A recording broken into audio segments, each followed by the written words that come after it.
여러분, 미국발 금융 충격, 다음 파산은 어디? 이 말 자체만 듣고 있어도 우리는 두려움이 커지죠. 미국의 16번째 대형은행이라고 이야기하는 실리콘밸리 은행이 전격 파산했습니다.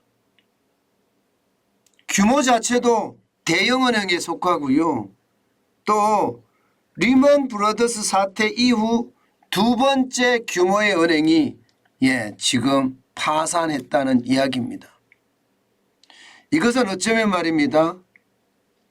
실리콘밸리 은행의 파산으로만 국한되는 것이 아니라 확장될 가능성이 굉장히 높다는 겁니다.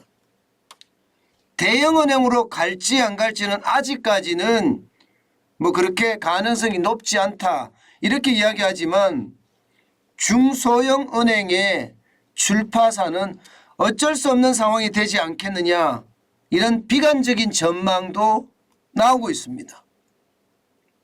그러니까 그 다음 파산은 도대체 어디야? 이렇게 시장에서는요 계속 진단을 하고 있는 겁니다. 실제로 그 다음 파산을 한 은행들의 목록이 계속 나오고 있어요. 이렇게 파산을 할 수밖에 없는 이유 도대체 어디 있을까요? 일단 기본적으로 말입니다. 이 금리, 이자 폭탄이 시장을 공습했다는 이야기가 지배적입니다. 기본적으로 이자가 미국의 기준금리만 하더라도 상단이 4.75%잖아요. 대출금리는요 8% 가까이 가잖아요. 이렇게 되면 기업들 입장에서 말입니다. 돈 빌린 이자 내기에 급급하고요. 또 기업들은요 이렇게 되면 저축한 돈을 빼서 이자도 갚고요. 기업도 운영을 해야 될 수밖에 없습니다. 더 심각한 것은 기업들이 이렇게 저축한 돈을 빼서 기업을 운영하는데 매출액이 높아지고 영업이익이 팡팡 뛰면 상관이 없는데 상황이 그렇지를 못해요. 그러다 보니까 이게 점점 말입니다. 은행에 저축한 돈을 더 많이 빼기 시작하는 겁니다. 고금리의 폭탄이 현실이 된 거예요. 게다가 말입니다. 지금 돈이 없는 은행 같은 경우는 투자를 받아야 되거든요. 아니면 대출을 받아야 돼요. 그런데 은행이 어려우니까 투자를 더 이상 할 수가 없게 됩니다. 기업 입장에서는 자금난이 더 심화되는 것은 사실이 돼요. 그러면 기업이 망하는 기업이 많이 생길 거 아니에요. 그러면 은행에 빌린 돈 갚고 싶어도 못 갚는 그런 사태가 벌어진다는 이야기입니다. 그러니까 은행들 입장에서는 이중고가 되는 겁니다. 저축한 돈을 빼가지요. 여기다가 갚아야 할 돈이 안 갚아지는 거예요. 이렇게 되니까 은행은요. 이게 유동성, 쉽게 말하면 저축한 돈을 빼나가는데 이 유동성을 막아줘야 되잖아요. 저축한 돈 달라는데 안 주면 어떻게 됩니까? 그 은행은 문을 닫아야 되는 거잖아요. 그래서 은행들 입장에서는요. 어쩔 수가 없이 가지고 있는 자산을 팔아서 쉽게 말하면 돈 달라고 하는 기업에 돈을 줘야 됩니다. 그러면 갖고 있는 자산이 뭘까요? 대부분 은행들이 갖고 있는 자산들을 보면 말입니다. 국공채가 많거든요. 국공채가. 그러니까 국공채를 팔아서 갖다 줄 수밖에 없거든요. 지금 실리콘밸리 은행 같은 경우도 마찬가지로 말입니다. 많은 기업들이 저축한 돈을 인출해서 그 돈으로 이자도 갚고 기업 운영도 했단 말입니다. 그런데 기업의 어떤 매출이나 영업이익이 좋아지지 않으니까 더 이상 실리콘밸리 은행에다가 저축을 못해요. 그런데 돈 빼달라는 것은 더 많아지고 실제로 말입니다.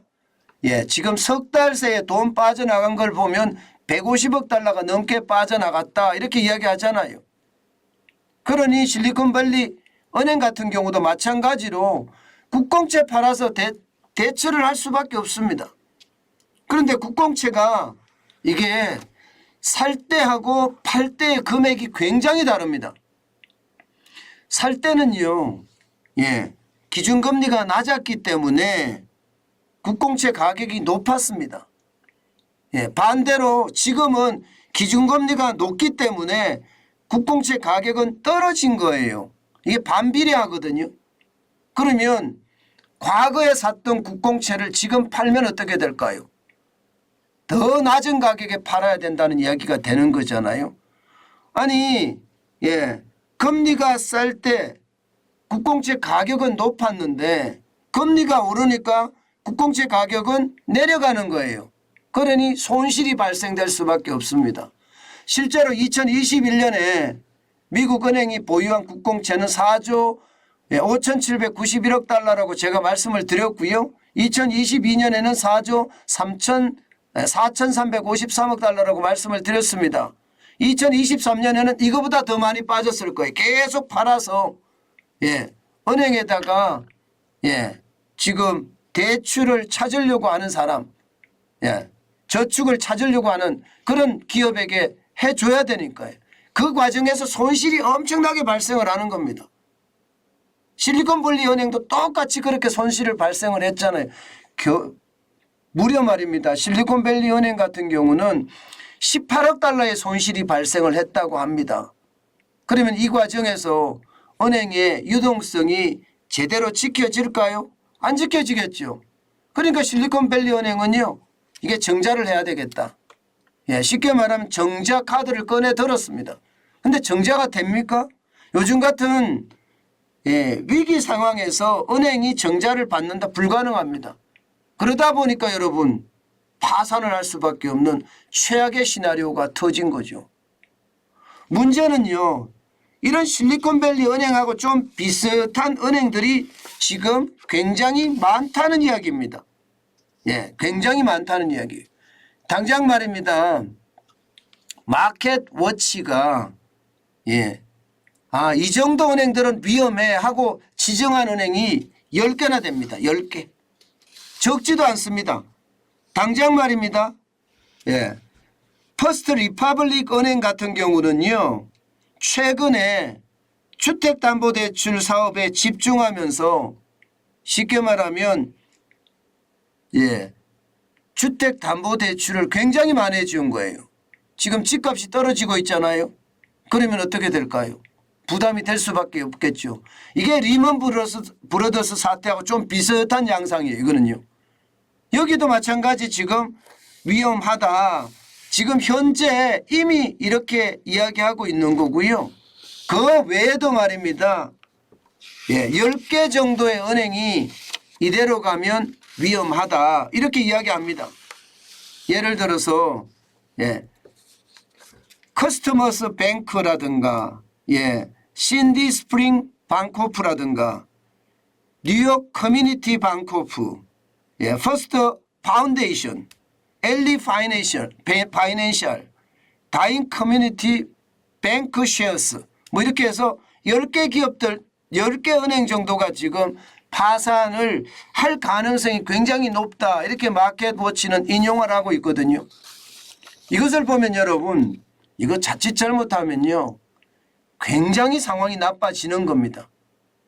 돈을 빼려고 하는 기업 심지어 돈을 빼려고 하는 자산가들이 점점 늘어나면 중소은행들은요 뱅크런 사태를 계속 맞을 수밖에 없습니다. 이 과정에서 말입니다.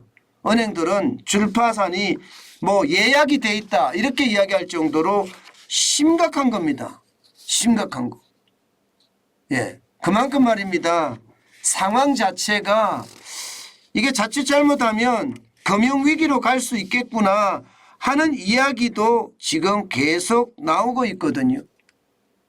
물론 금융위기의 가능성은 낮다 이렇게는 이야기해요. 이게 정부가 이야기하는 것을 어디까지 믿어야 될지 모르지만 시장에서는요. 금융위기의 가능성을 배제할 수 없다. 이런 이야기까지 나옵니다. 배제할 수 없다. 이 말은 결국 말입니다. 시장의 위기가 점점 커지고요.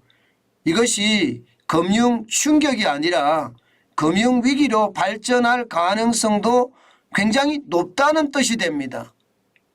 그렇기 때문에 지금 그 어느 때보다 촉각을 곤두세운단 말 아시죠? 미국 시장에 지금 굉장히 많은 시선이 주목되고 있습니다. 도대체 어디로 갈 것인가? 문제는요. 여기에서 끝나지 않죠. 만약에 미국의 어떤 중소은행들의 뱅크런이 일어나면서 다시 한번 대형은행의 파산을 가져온다면 이것은요. 전 세계 금융위기로 발전할 가능성도 굉장히 높습니다. 실제 2008년, 2009년의 금융위기가 딱 그 모습이었거든요. 단지 말입니다. 2008년하고 지금 현재하고 좀 다른 점이 있습니다. 2008년은 MBS라고 하는 주택저당증권 이게 문제가 생겼거든요. 서브프라임 모기지가 문제가 생겼던 거 이거거든요. 그러면서 MBS라고 하는 주택저당증권이 폭락했었습니다. 그래서 전 세계 시장의 파장이 어마어마했거든요. 그런데 지금은요. 그 정도는 아니라는 거예요. 정권이 떨어지더라도 폭락까지는 지금 가지 않는다. 그렇기 때문에 단순하게 시스템 리스크 수준이지 이것이 금융 충격을 넘어서서 쉽게 말하면 금융위기로 발전하지는 않는다. 이렇게들은 이야기합니다. 그러나 시장은요. 워낙 변수가 많기 때문에 어떻게 움직일지는 실제로 아무도 모릅니다. 그만큼 말입니다. 아마 미국은 지금 엄청 바빠졌을 거예요. 이게 금융위기로 발전되면 전 세계 시장이 진짜 어려워지거든요. 게다가 풀 돈도 없습니다. 하도 많이 돈을 풀어서. 미국만 하더라도 뭐 부채 위기라는 이야기가 나오잖아요. 그런 상황이라면 그 어느 때보다 지금 위기는 최악의 위기가 될 가능성 굉장히 높다. 저는 그렇게 봅니다. 여러분 우리는요. 그 어느 때보다 현금을 쌓아가는 거 굉장히 중요하다. 저는 그렇게 생각합니다. 이미 말입니다. 중소형 은행, 중소은행들이 줄줄이 파산할지도 모른다는 그런 전망까지 나오는 상태이기 때문에 이 상황이 우리에게도 영향을 미칠 가능성 굉장히 높거든요. 그렇기 때문에 조심하시고 또 조심하는 것 저는 잊지 말았으면 좋겠다. 그 말씀 다시 한번 드립니다. 지금은 투자보다는요. 현금을 쌓아가는 것 굉장히 중요합니다. 이 기회를 잘 활용하면요. 여러분도 부자가 될 수 있을 겁니다.